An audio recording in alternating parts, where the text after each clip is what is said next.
Hi, I'm Cram, and today we're taking a look at Ubisoft's first-person turn-based role-playing game, which is available now for PC and allows gamers to sink many hours into its dangerous and intriguing world in Might and Magic 10 Legacy. The game is set within the time frame post-events of Might and Magic Heroes 6, but any knowledge of the lore or history is not really a requirement to dive in and enjoy the game and its story. Players take control of a party of 4 adventurers who fight their way through the dangers of an ever-changing political landscape, form allegiances, and generally use the time to explore the wildlands and fight to the death. What's neat is that players can adopt the default characters or choose to customise the 4, making for some interesting combinations of dwarf, human, elf and orc. There are a couple of classes per race, but it's the distinct setting of skills and abilities that can change how the characters play out. It's certainly not overly complex to get to grips with and offers a bit more for those who might want to replay the game again. Story aside, the gameplay elements are somewhat different to the norm. Rather than offer a complete free-roaming adventure, the style is set within a grid to suit the turn-paced battles that litter the game world. This means players can simply sit on the spot and time will remain still until the player moves one tile at a time.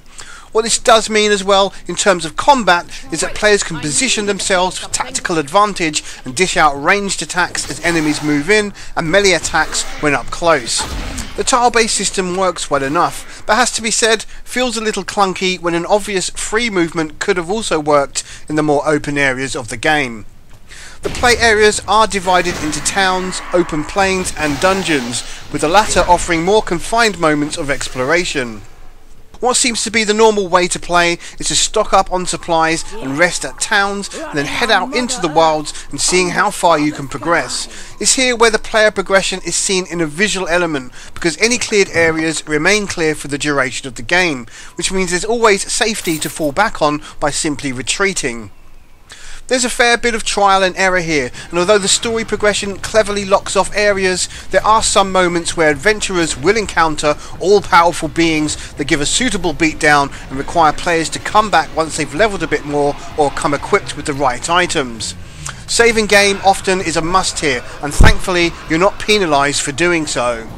The game world isn't overly massive, although feels so due to the tile-based movement and is split into distinct areas. However, there are no waypoint markers, which means players have to rely on the map and other visual cues for navigation. Knowing where to go next can become a bit tricky at times as a result. The combat itself is turn-based, and depending on which characters are used determines the effectiveness of the group. Naturally, players can attack with magic, ranged or melee weapons against some stiff and varied opposition, who will often inflict horrible status attacks on the party, which highlights how important it is to have a healer on the team and an ample supply of potions. The interface is easy to use, with everything at your disposal within a click of a mouse, and allows for tapping the attack button to speed things up, especially if you're dominating enemies early on in the game.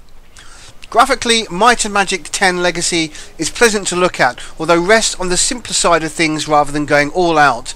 The game's day and night cycle offers a neat contrast to how the environments looked drenched in different hues, and makes the game feel more alive despite the fact that there's little to no movement of NPC characters. This is a throwback game, and it shows in every area. The only criticism here are some jerky movements on occasion, which seems to suggest that the game is loading in the background. Although that said, there are some lengthy load screens as well, depending on which part of the world is being navigated, which can take you out of the game.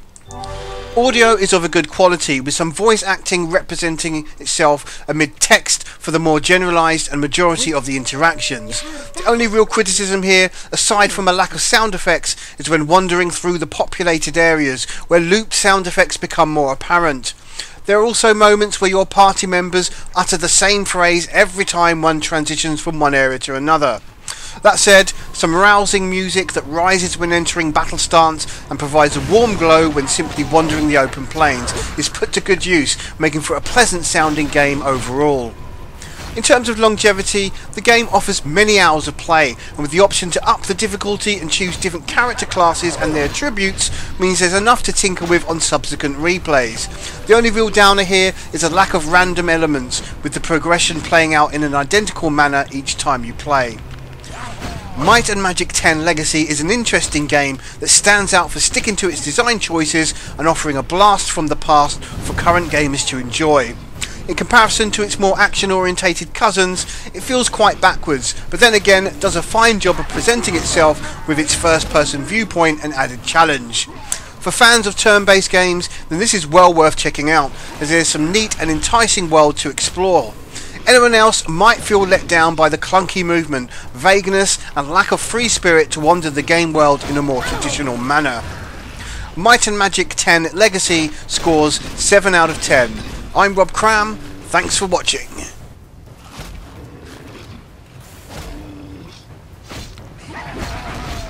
With weather like this, I should have taken the day off.